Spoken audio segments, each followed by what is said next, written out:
Hi guys, I teach you how to compute BMI. BMI equal weight to height ratio. BMI equal weight kilogram height meters squared weight equal 55 kilogram, then height equal 1.55 meters squared. Then solve equal the weight is 55 kilogram, then the height is 1.55 meters squared. Then compute the meters. 1.55 m squared times 1.55 m squared equal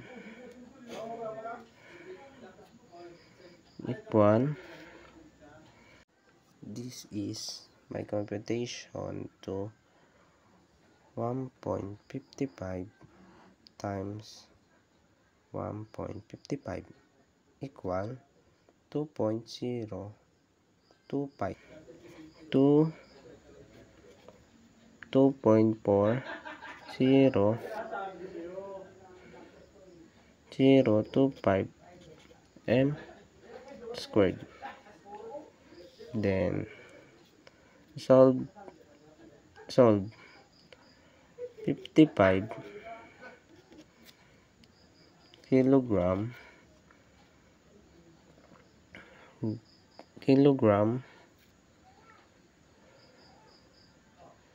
then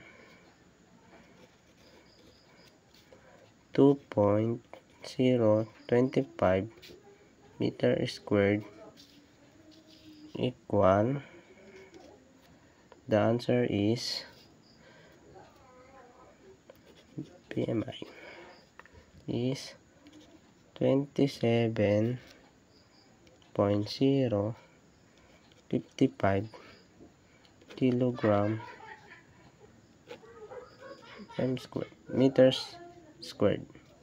And the final answer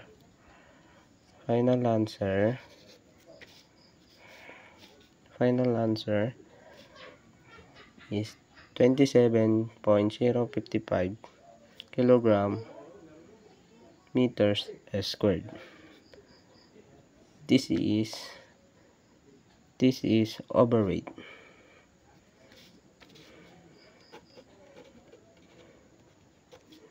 This is overweight.